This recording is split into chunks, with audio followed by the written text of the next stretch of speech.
So, binabato ngayon ng bini. Ramdam mo ba ngayon? Opo. Oo. Sobra po. Kasi almost every month po. Oo. Diba? May mga bago kayong issue. Opo. Yung issue na may buntis sa grupo niyo. Hindi ko po. Ang hirap kasi.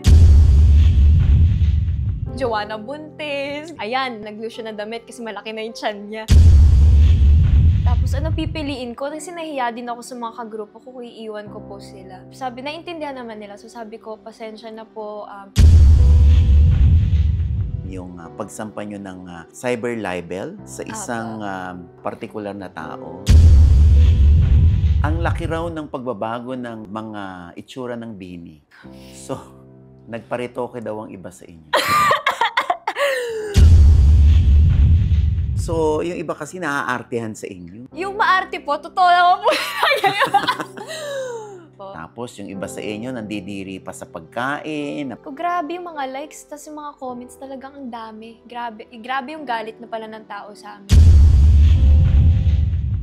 First time at exclusive sa OGDS Inspires. Ang isa sa 8 miyembro ng BINI, ang leader ng grupo, Joanna Robles. Hi, Joanna! Hello po! Kinakabahan ka ba? Opo, sabi ko kanina nung nasa bando. Diyos ko, pag-perform niyo na ako nang di ko alam na kanta. Mas kakabahan ako dito kaysa sa gano'n. Diyos ko. Oo. Nakakaba. So, mawawala naman yung kaba mo. Oo, ayan. Bago ang lahat, paano ka ba napasok sa BINI? Nagpa-audition po sa Santa Rosa, Laguna. Tubong Laguna po, Calamba, Laguna. Tapos, meron po kasi pinag-workshopan before. So, talagang gusto nila mga talent sila mag-audition. So, sinesendan nila ng mga art card na, uy, may pa-audition dito, try mo. So, sinendan po ako. Nung time na yun, hindi po kasi talaga ako pinapayagan ng parents ko sa pag-aartista. Kasi nga, yung pag-aaral ko ayaw nilang mapabayaan. Ganun. Sabi ko, feeling naman, pasok agad. Di ba, try muna, di ba? Tapos umiyak po ako.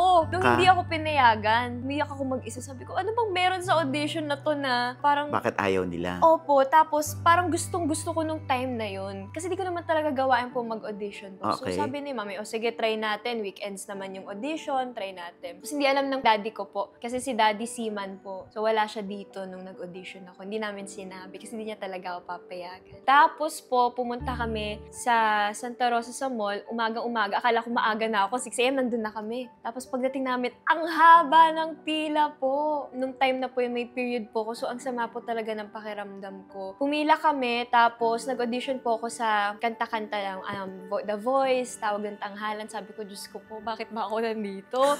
Kasi hindi naman maganda yung boses ko po. Tapos, pinakanta po ako. After ko kumanta, pinasayaw po ako. Sabi ko, baka hindi natuwa sa boses ko. Pinasayaw po nila ako. Tapos, parang nagbulungan po sina Mama Bear. Sila po yung nasa harap ko nun. Si Cynthia Jordan. Opo. Tapos, pinalipat po nila ako sa audition ng PBB. So, sabi nila, eto paper mo, lumipat ka sa audition ng PBB. Huwag ka nang pumila, basta ipakita mo lang tong paper. So, sinamahan po ako. Tapos, ayun, nung time na yun, akala ko hindi na po ako pasok kasi hindi po ako pinapansin ng mga groupmates ko kasi by group na po yung audition nung pumunta ako. Hindi nila ako pinapansin. Tapos, acting siya, wala akong role. So, sabi ko, anong role ko? Kasi syempre, tahitahimik po ako ng bata talaga. Nahiya ako. Anong role ko? Eto kakabit ka, akbayin ka nito, lalakad lang kayo. Wala akong lines! Tapos kabit, sabi ko, paano ko acting ng kabit? Tapos wala pa akong linya. Tapos sabi ko, sige, acting. Buti after nung acting na yun, pinasayaw po kami. So, ayun, nabigyan ako ng star po after nung sayaw. Tapos akala ko, artista na ako after nun. Ang haba pa po pala kasi umabot kami ng 12:00 ng madaling araw.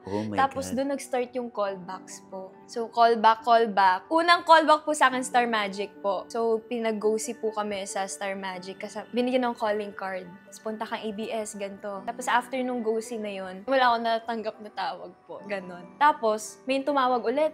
Callback ka for World of Dance. Sabi ko, Diyos ko, hindi ko alam na for World of Dance siya kasi hindi po nila sinasabi kung para saan yung callback. So, ang suot ko, crop top, tapos maong na fitted po. Pagpunta ko doon, lahat sila nakapangsayaw. Isa po ako sa pinakabata din po nun. So, di yun sayaw, aral ng sayaw. Hindi ko alam ba't nandun ako. Pero, ang ginawa ni mami po, naghanap siya ng bilihan ng damit para makapagpalit ako, leggings, gano'n. Tapos, di yun sayaw. Kinuwento po sa akin ni Coach Mickey. Si Coach Mickey, head coach po namin, no, na nandun din siya. Tapos sabi niya, alam Alam mo, Joanna, nagbulungan kami ni Direk Lore nung time na yan. Sabi ni Direk, hindi siya pang sayaw, no?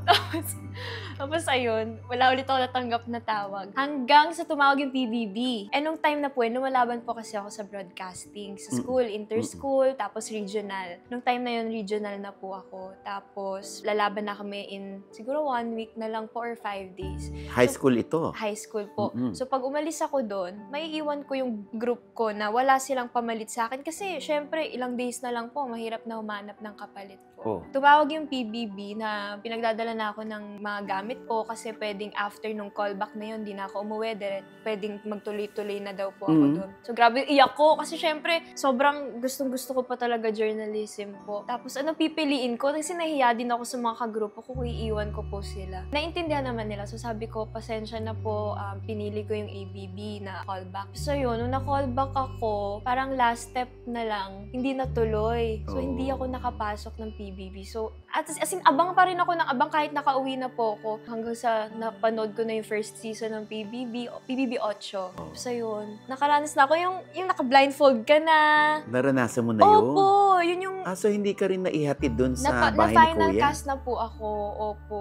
Umiyak po ako. Ang naisip kong reason, baka mamaya may nilabag akong rules. Kasi nung time na nasa dressing room, may dala akong tinapay. Bawal daw mag-usap. May 3 kasama. Naka-blindfold kami. Gusto niyo po? Akala ko dahil doon. Alam mo yung test of character ba? Na bawal mag-usap pero namigay ka ng tinapay. Ganon. At least hindi ka maramo. Opo, totoo naman. Kaysa kumain ako mag-isa. Tapos ayun, hindi po nakapasok. Ay, ito pa po pala. Nag-callback sila for girl group. Tapos, si Direk Lore nakasalubong ko po. Sabi niya, Joanna, huwag kang titigil. Mahanap mo rin yung star mo. Wala lang. Parang yung fact na kilala niya ako. Tapos sinabihan niya ako ganun. Sabi ko, sige. Wala nang atrasan to. Tapos doon na po nag-start yung for girl group. Nag-bootcamp kami for 5 days. Tapos, ayun, nagtuloy-tuloy po. Okay. So, yun yung kompleto na kayong 8? Hindi pa po. Sa bootcamp? Opo, ang dami po naming girls doon and boys po.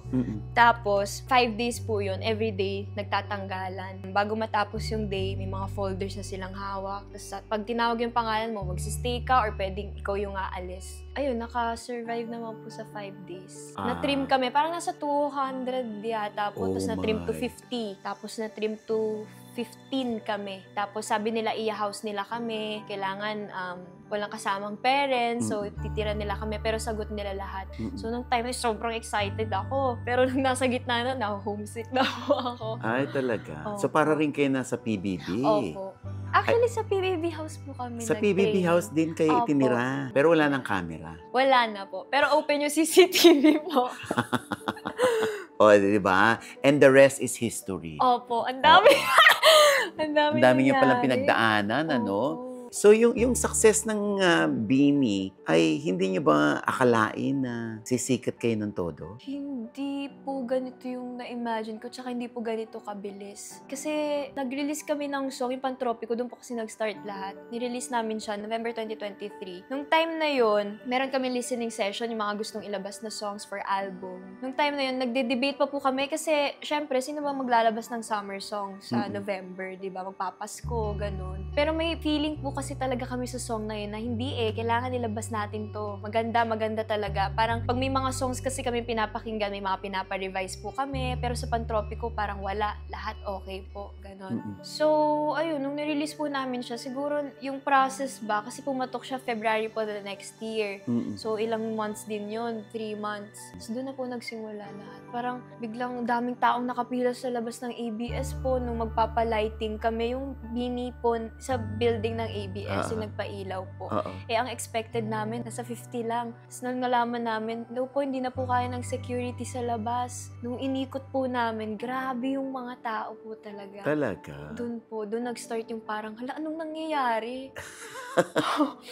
Akala nung iba, basta na lang kayo sumikat. Opo. Kasi yung nakita nila, yun na po Oo, Pantropiko pero hindi na. nila alam kung gaano kahirap yung training na pinagdaanan ninyo. So ngayon sikat na sikat kayo. Si Joanna ba ay ano ang naipundar dahil sa success ng Bini? Hindi naman ako nire-require po ng parents kasi solong anak po ako. So, hindi po nila ako nire-require na magbigay, ganon. Pero syempre, ang sarap sa feeling po, ang sarap sa feeling pag nakakapagbigay ka. Super close po kasi ako sa family ko, buong pamilya po. Mga tito ko, tita ko, mga pinsan ko, parang kapatid ko na po.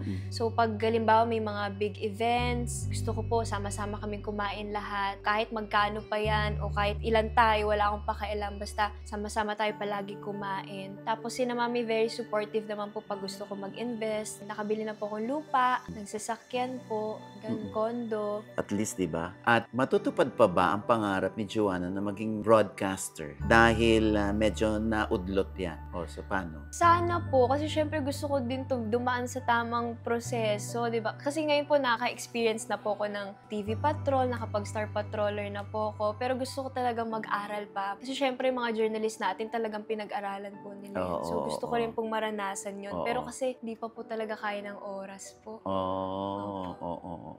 Paano pag lumalabas ka, hindi ka na nakakalapas? I mean, dahil alam mo, lahat ng tao may camera na ang cellphone. Pag lumalabas po ako, di pa ako nagmamask po. Pero kasi sabi ko sa family ko, pinapaintindi ko sa kanila na pag ganyang pinili kong lumabas in public, syempre, expect ko, possible, may lalapit at magpapapicture. So, hayaan nyo lang silang lumapit. Kasi ano ba naman po yung isang picture lang, di ba? Oo. Sabi nga nila pag hitik sa bunga ang puno, binabato. So, binabato ngayon ng bini. Ramdam mo ba? Opo. Sobra po. Kasi almost every month po. Diba? May mga bago kayong issue. Opo. Kasi merong mga, di ba, may mga instances na may nilalabas sila parang tinatawag yung isang bini girl. Tapos parang matamlay ang ngiti, matamlay ang bate. Depende po. Siguro sa ganap po. After ganap, di ba? Parang pagod. Baka yun yung moment na nakuhanan nila yung video na yun. Kasi, syempre, iba-iba rin tayo. May mga introvert po kasi sa amin po. So, parang hirap silang pag maraming tao po. Minsan may mga umiiyak po sa amin kapag, yung anxiety po ba, pag talaga napapaligiran ng tao. How do you defend your group? Pagdating sa ganyan na isnabera naman yan, hindi man lang namamansin. Kami naman nagpasikat dyan. Tapos, hindi man lang kami masuklian ng ngiti. Opo, may mga ganong moments talaga na nahuhulihan na hindi nakangiti. Pero, wala yung artist, alam niyo po yung yun yung feeling ko hindi namin din ma-explain sa tao. Pero kami namang lagi kami nag-uusap na public figure tayo. So, hindi lahat ng tao everyday natin nakakasama. So, kung ano yung makita nila at that moment, yun yung magiging impression nila sa atin. So, kung kinulog kayo sa bahay hanggang ngayon, walang issue. Hindi po feeling ko iba rin yung ugali namin ngayon kung hanggang ngayon magkakasama po kami. Kumbaga nakatulong din talaga na magkikita kami pag work lang, ganon. Kasi ang nangyaring setup po namin before, kung saan kami nagtatrabaho, dun din kami natutulog. So parang nade-drain po kami. Grabe talaga yung yung rehearsal ninyo, yung Opo, training nyo. Opo. Sobra. Pag na-late ka ng 1 minuto, mag-wall sit ka ng 20 minutes. Wall sit po, nakaupo ka sa hangin. For 20-25 minutes po, nakaranas po kami ng ganun. Disiplina po talaga. Yun yung pinaka na-test sa amin. Lalo na pandemic po, di kami nakakalabas. So talagang bugbog sa training. Meron din kayong weight management. Opo. Before kasi, meron po kaming Korean training. Filipino coaches sa umaga, tapos lunch, tapos Korean training. Ang gusto ng mga Koreans before, hanggang madaling araw, dapat nagre-rehearse ka kung gusto mo talaga to. So kami naman, sige, record tayo ng normal po sa amin before. Girls, idlip lang ako, gigising ako, 12 a.m., shoot tayo video. Ganon po yung normal naming routine before. Mabot kami 3 a.m., tapos gising ulit ng umaga, naka-diet ka, tapos 3 times a day kinukuha yung weight namin. Pati body fat po. Pati yung nyo, pati fats Lahat po, nyo. lahat Oh my talaga, God. lahat. Ano usually yung mga sa inyo? Bash. Yung walang katapusan. Sana yung boses po namin. Boses daw? Boses boses. Opo, ganun. Ano bang boses Ano talaga ba ng yung cake? kaya nga hindi ko alam yung may boses naman yun. May mga issues pa na dapat sagutin ang bini, no? Una, hindi muna natin tatalakayin yung pagsampa nyo ng cyber libel sa isang partikular na tao dahil yan ay nasa korte na. So, iiwasan muna natin yan. So, ang laki raw ng pagbabago ng mga itsura ng bini. So, nagparitoke daw ang iba sa inyo. po. Diyos ko, kung magpaparetoke kami, sana tinodo na namin. Yung talagang magandang-maganda na. Wala po. Pero syempre, wala naman kaming problem po if may magpapa-enhance, ganon. Pero sa amin po ngayon, wala po. Siguro yung iba po nag-lose ng weight, ganon. Or bumagay, katulad ni Gwen, bumagay talaga yung hair color niya. Nahanap niya yung perfect hair color niya. Ako po, hindi pa rin hanggang ngayon. Oh. Opo, ganun po. Sa makeup po, kasi natuto na po kami yung tamang technique sa makeup. Ako po, gusto ko talaga nakakontour yung ilong ko kasi wala akong bridge. Yung mga ganun po. Oo. Oo nga, no? Wala sa'yong pina-enhance. Wala po, wala po. Oo. Dahil kahit ako nakikita ko si, Joanna ngayon, talagang parang shiny yung nose mo. Opo, yan lang po yung kaya, ko palagi sa makeup. Oo. Mahusay ka mag-makeup. Ay, salamat po.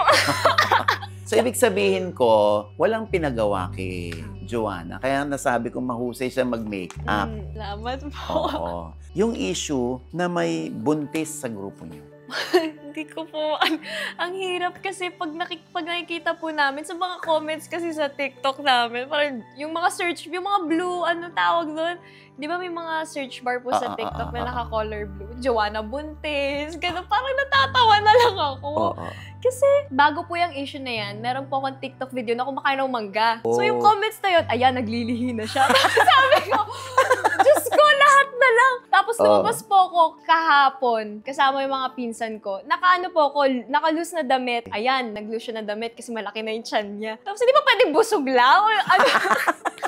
Diyos ko, lahat na po talaga, lahat. Iniiyak niyo ba yan, yung mga ganyang intriga sa inyo? Ako po, hindi po. Ako po personally, hindi na po. Kasi parang kung ano-ano na lang po talagang masabi ng tao sa amin kahit dito to. Tsaka bakit ako maapektuhan kung alam kong di naman totoo? Ang iniyak ko po dahil sa issue na yun, yung mga nadadama yung family po. Kung paano kami pinalaki. Yun po, yun yung nagtitrigger po sa akin. Kasi syempre pumasok ako dito, niready ko na yung sarili ko. Okay, dadating yan, yung mga bash na yan. Pero hindi mo na-anticipate yung ganong kalala. Opo. Na pati family. Weakness ko po talaga yun. Family ko po talaga. Bakit ganon si Joanna? Kasi, pagdating sa family, medyo umaaray. Siguro ganon din po ako pinalaki ng parents ko po. Ito po yung pinakatumatak sa akin na talagang hanggang hindi ko malimutan. Nag-aaral ako sa kwarto po kasi exam ko kinabukasan. Grade conscious po ako. So, nag-aaral ako. Si daddy po kumatok. Nandun yung buong family namin sa labas. Sabi niya, bakit ka nandyan? Sabi ko, di nag-aaral ako. Exam ko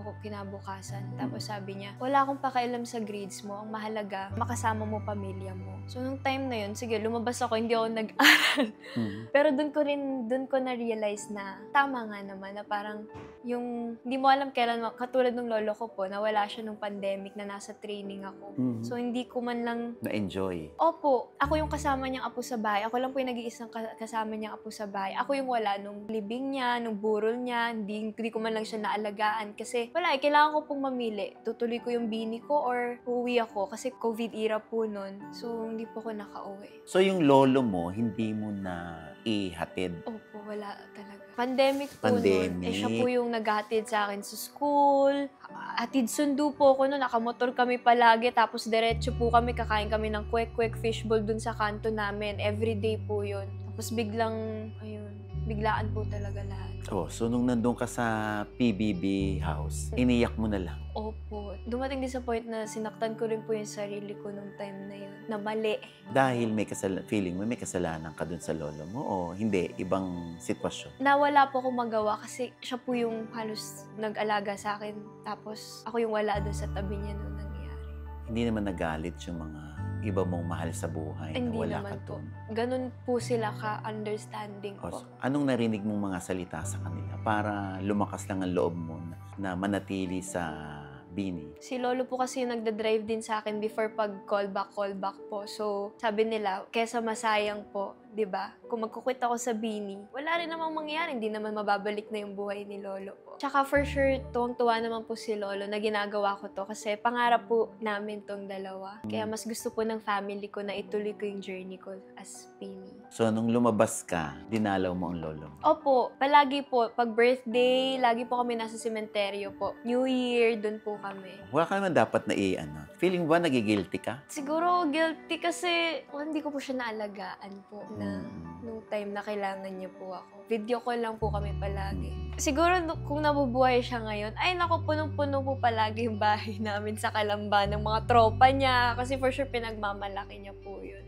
Oo. Recently na ano rin kayo, nakaladkad din ng Bini dahil dun sa People versus Food na YouTube channel. At doon talagang, Diyos ko, sari-sari ang mga komento, katulad ng kaartehan ninyo, parang islang-islang na kayo, kung makapag-English kayo, parang hindi kayo laki ng Pinas. Opo. Tapos yung iba sa inyo nandidiri pa sa pagkain, na parang noon lang nakakita nung Betamax, tapos nung kwek-kwek. Ano mo doon? Panig mo doon? Sa totoo lang po, nasa break po kami nung nangyari yun. Kasi meron po kami 3 weeks na break na binigay. So, hindi kami talaga nagsusokmed po. Siyempre, na-enjoy namin yung break namin. Nagulat na lang ako na may mga sinasend yung mga kaibigan ko na mga video po, TikTok video, ganun, edit, na binabash nga raw po kami. So, ako, akala ko, normal ano siya. Yung mga bash na hindi naman malaki yung engagement po. Hanggang sa nakita ko na siya sa feed ko sa TikTok. So, scroll ako. Grabe yung mga likes, tas yung mga comments talagang ang dami. Grabe yung galit na pala ng tao sa amin. Tapos pinanood ko yung video na from 25-minute na video, na-trim siya to 2 minutes po. Tapos puro yung mga reaction nga lang namin na pangit yung nandun. Gulat ako, sabi ko, oh my God, parang yung mga tao, feeling ko hindi na rin pinanood yung buong video na hindi kami kumakain ng ganito. Pero yung mga ganon, may mga explanation kami. Ang nakita lang nila yung talagang negative side po. Yung kumbaga, spliced video lang. Opo. Hindi ako kumakain ng Betamax, pero ang sinabi ko po kasi doon, pero paborito to ng parents ko, pero ako hindi po talaga ako makain Betamax po. Tsaka, pero kinain mo doon, hindi? kumagat po ako. Pero? Hindi ko po talaga nagustuhan. O kahit naman ako, hindi ako kumakain ng Betamax. Opo. Ayun, ang ano lang, parang natatawa lang din ako sa mga comments nung iba na nakisakay sa hate tree na feeling ko hindi naman pinanood yung buong video. Tsaka iba po yung pag-prep sa food. Kumbaga, iba talaga yung ditong gawang Pinas. Kasi ang kinakain ko pong isaw, yung isaw ng manok, bituka ng manok po. Iba yung preparasyon doon. Opo, iba. Dito sa Pinas. Kasi 'di ba sa atin ang Betamax po ganyan lang kaliliit. Doon po ganito kalalaki. So, kumbaga ang nireacta namin yung mismong food na yon, hindi yung buong Betamax sa buong mundo, ganun po. Yung mismong pagkaka-prep lang po. Opo. Iba yung, syempre nasa ibang bansa po, iba yung ano. Gusto ko kasi sa isaw yung nalalasahan mo na yung sunog na naiwan sa ihawan, yung ganun. Yung pasunog na, ganun. Yung bituka talaga. Opo, yun yung masarap. So, yung iba kasi naaartehan sa inyo. Opo. Tapos lahat kayo parang Inglesero na. Yung maarte po, totoo naman po. Maarte naman po kami, pero syempre nag-i-English po kami kasi nasa ibang bansa po kami. Para sign of respect din po dun sa kasi ginest po kami. So, and kahit papano naman po, nakakapagsalita naman po kami ng English kahit konti lang yung baon namin ng English dun. So, ayun po. At least 'di ba? Nakakasabay kayo. Kasi kung hindi kayo nakakasabay, hindi nagdala kayo ng interpreter. Opo. Totoo. 'Di ba? Sa palagi mo, saan nanggagaling itong mga hate comments sa inyo? Feeling ko dahil po sunod-sunod na rin yung issue po na yung iba kahit gawa-gawa na lang. Feeling ko dun na ginawa na lang kaming punching bag ba. Ganun. Parang, ay, may issue to last time. Ayun, ganun po. And nakakatawa lang yung iba na parang yung pag-splice po ng video, yun po kasi yung parang hindi ko po alam bakit ginagawa ng yung mga pinili, tao. yung splice video, yung pinili lang yung ilalabas. Opo. Pero hindi na inilabas yung buo. Yes po. Hindi mo alam kung intention ba. Kahit naman mag-explain ka ng side mo, hindi nila pinapasok sa utak nila explanation po Diyan po, hindi nawawala yung galit nila. So, hindi nawawala yung galit. Marami rin namang nagtatanggol sa inyo. Opo, yes po. Yung mga blooms po namin, pinagtatanggol po kami. Sila po kasi yung type na pag may nagagawa kaming mali, hindi nila kami tinotolerate. Talagang kinokorek po nila kami in a nice way. Tapos, yan, katulad po, grabe po nila kami ipagtanggol. Kasi alam nilang, ano po bang andun sa video, di ba? Siguro hindi lang kami naging careful kung paano kami nag-react since nasa ibang lugar kami. Ganun ko na lang din po siya inisip. Na gets ko na yung galit nila kasi sana kahit papano finilter namin. Gets ko yung pagiging authentic namin pero dahil nga nasa ibang lugar po kami, sana kinontrol namin kahit konti. Opo, yun naman yung learning po namin doon. Baka naman maging plastic na kayo sa susunod. Dahil nagfi-filter na kayo, Yun dahil po, opo. nako-conscious na rin kayong umarte o yung kung ano yung sasabihin ninyo, nako-conscious na kayo. Baka ang ending nito, parang hindi na sila Po. yung dating Bini na hinangaan namin na totoo. Actually, pinag-usapan din po namin yun. Baka mamaya mawala na yung ano natin, magic as a group. Kasi din po kami nakilala din po. Oo nga. Kung paano po yung mga banter namin sa isa't isa. Pero sa mga recent interviews naman namin ng guestings, hindi naman nagbabago. So, nalilimutan namin yung... Oo.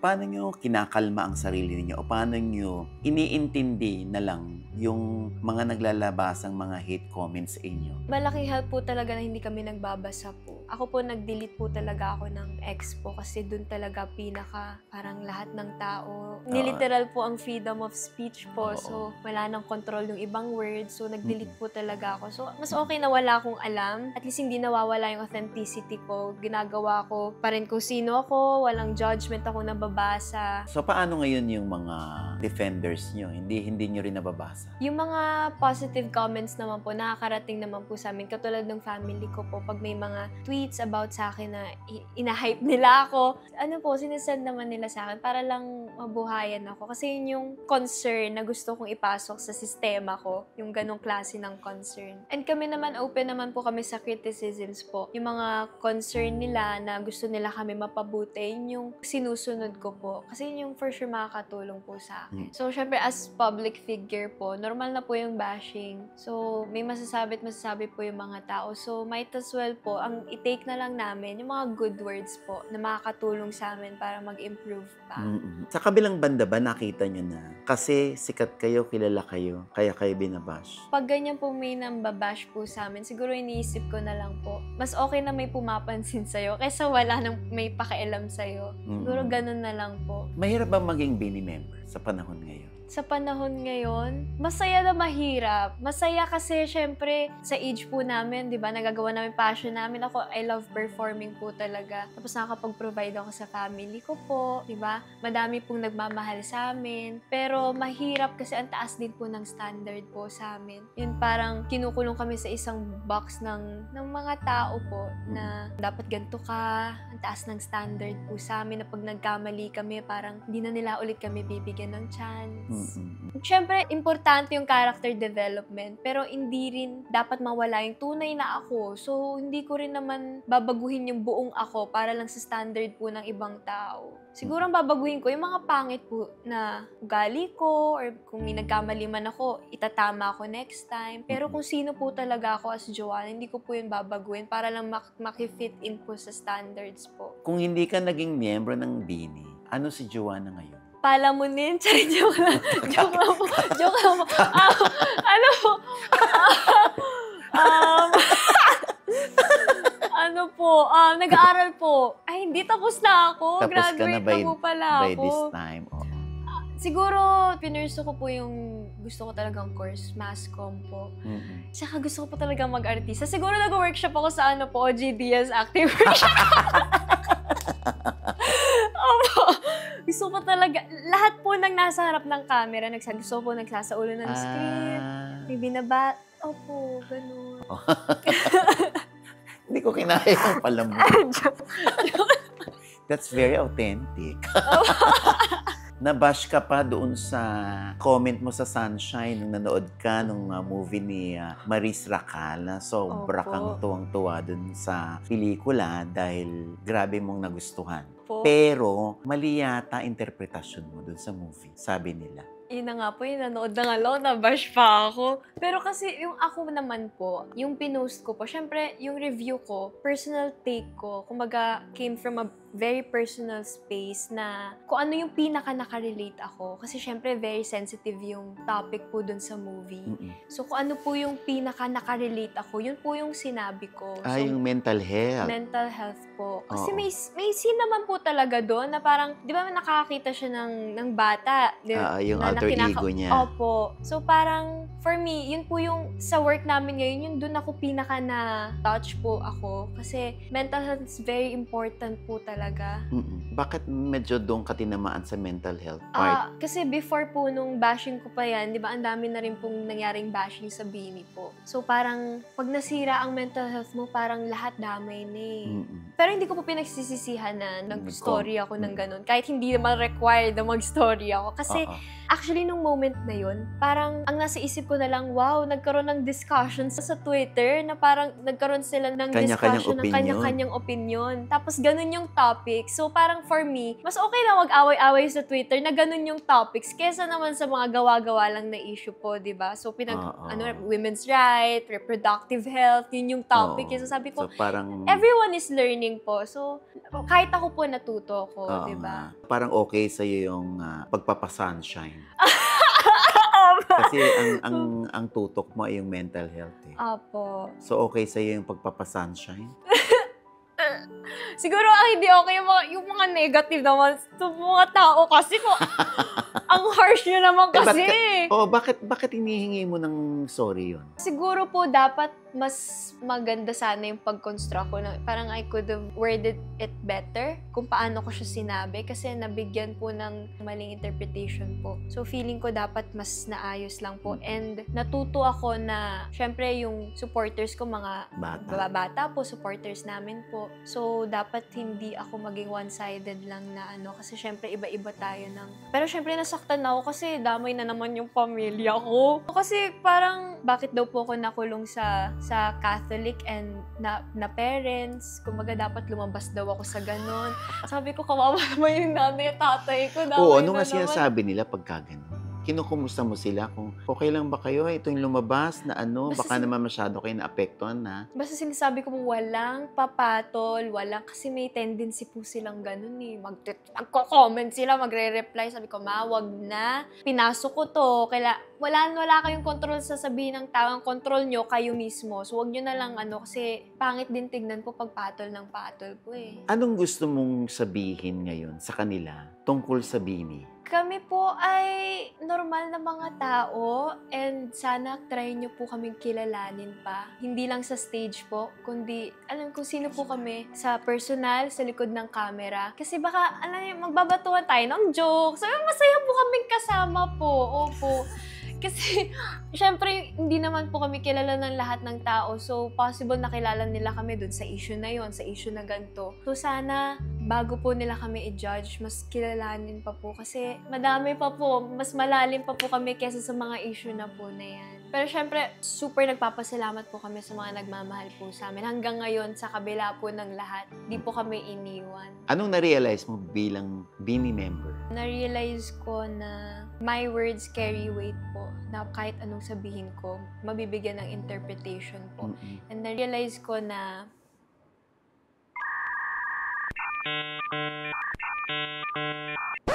ano ba yan? Nami-mental block ako? Wala yata ako na-realize eh. Teka lang po. Teka lang. Nasaan na ba ako? Na-realize ko po na maging grateful ka palagi and pumili ka talaga ng mga taong sasamahan niyo po sa industry lalo. Kasi hindi lahat yan kakampi mo sa lahat ng oras po. Quality over quantity.